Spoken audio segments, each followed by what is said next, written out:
झारखंड में चल रहे गंभीर बालू संकट और बालू की कालाबाजारी को लेकर जन सेवा मंच ने एक बड़ी त्राहिमाम संदेश यात्रा निकाली। इस त्राहिमाम संदेश यात्रा का उद्देश्य झारखंड सरकार को जगाना और बालू की किल्लत को दूर करना था।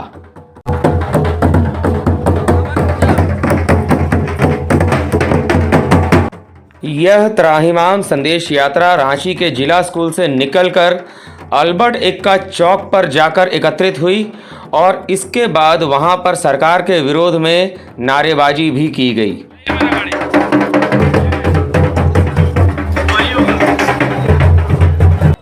ढोल नगाड़ों के साथ अल्बर्ट एक्का तक पहुंचे इन लोगों ने सरकार के विरोध में नारेबाजी करते हुए सरकार से मांग की है कि तत्काल बालू की कमी को दूर किया जाए और बालू की कालाबाजारी को रोका जाए।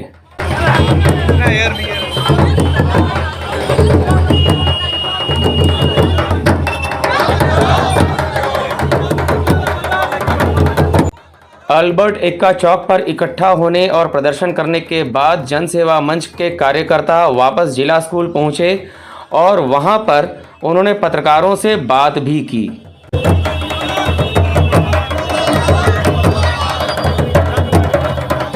ये जो आप लोगों का आज प्रदर्शन हुआ, इसके पीछे क्या कारण है, क्या मुख्य उद्देश्य है? देखिए, जिस प्रकार से पिछले कुछ महीनों से बालू के दाम में अचानक से वृद्धि हुई है और यह वृद्धि कम से कम 4 गुना वृद्धि की गई है। जो पहले 10,000 प्रति ट्रक बालू आता था वह अब 40,000 प्रति ट्रक आ रहा है और लोगों को मुहैया भी नहीं हो पा रहा है और लोग काफ़ी परेशान हैं। जो आम लोग जो अपना घर बना रहे हैं उनके घर का काम बंद है। जिस प्रकार से आज आप देख रहे होंगे, जिस प्रकार फ्लैट का है, मॉल का है, सभी लोगों का कार्य बंद हो गया है और संवेदकों का भी काम बंद है। साथ ही साथ इनसे जुड़े हुए जितने भी मजदूर हैं जो बालू का कार्य करते हैं या निर्माण कार्य में लगे रहते हैं, वैसे मजदूरों के समक्ष भुखमरी की स्थिति उत्पन्न हो गई है क्योंकि बालू का दाम इतना बढ़ गया है और एक बालू का संकट उत्पन्न हो गया है कि लोगों को बालू नहीं मिल रहा और लोग जो भी दाम मिल रहा है उस पर कुछ लोग खरीद रहे हैं। इस प्रकार से एक कृत्रिम माहौल तैयार किया गया है जिसके कारण से आम लोगों को काफ़ी परेशानी हो रही है। और आज से हम लोगों ने एक शुरुआत किया है कि अगर हम लोग आज जनता इस मुद्दे को लेकर आगे नहीं बढ़ेगी या हम लोग मांग नहीं उठाएंगे तो आने वाले समय में बालू का जो रेट है, जो आज तक हम लोग देखते आए हैं कि जब भी रेट बढ़ता है और मानसून में तो वह रेट हमेशा रह जाता है। तो अभी जो रेट इतना बढ़ गया है,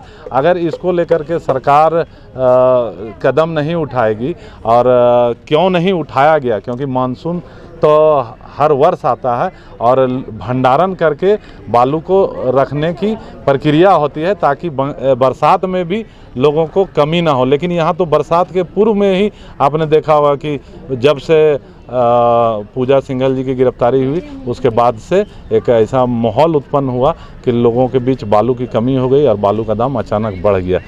इसके पीछे कारण क्या हो सकता है? कुछ लोग कहते हैं बंदोबस्ती ना होना, तो आपको क्या लगता है? तो बंदोबस्ती क्यों नहीं हुई? सरकार को इस पर कार्रवाई करनी चाहिए ना, क्योंकि इसके चलते तो बुरी तरह प्रभावित हो रहा है। आज लोगों का कार्य प्रभावित हो रहा है, लोगों को काफ़ी नुकसान हो रहा है जो संवेदक का कार्य होते हैं। बंदोबस्ती क्यों नहीं हुई, इतने दिनों तक क्यों नहीं हुई, इसको सरकार को जिम्मेदारी तय करना चाहिए अधिकारियों पर। इसके बाद भी अगर जो पुराने सचिव थे पूजा सिंघल जी, उनकी गिरफ्तारी के बाद भी कई दिन हो गए हैं लेकिन अभी तक प्रक्रिया को पूरी नहीं की गई है। मानसून में बालू निकालने पर रोक है लेकिन कोई टेंडर निकालने पर तो रोक नहीं है। इतने दिनों से बालू की किल्लत चल रही है, सरकार की तरफ से कोई कदम उठाता हुआ नहीं दिख रही है सरकार जी, तो अगला कदम आप लोग का क्या होगा? देखिए, चूँकि इससे सभी लोग प्रभावित हैं, आने वाले समय में हम लोग सभी को एक मंच पर जमा करेंगे और यह कोई राजनीतिक मंच नहीं है।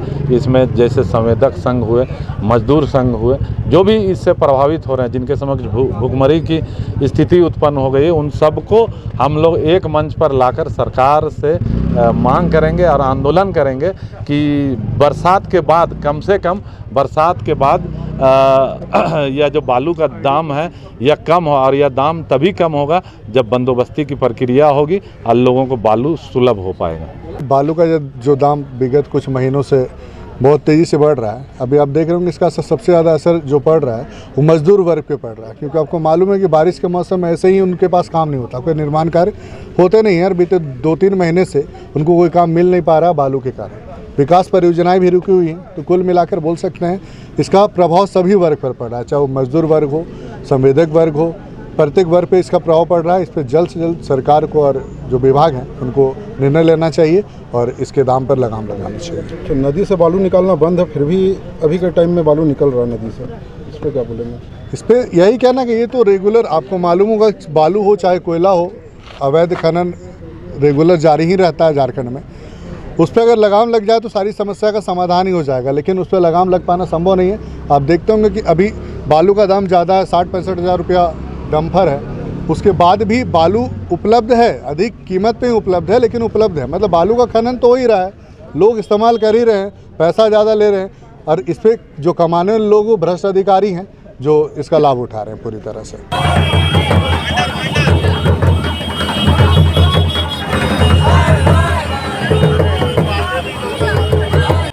Bureau report, Ranchi.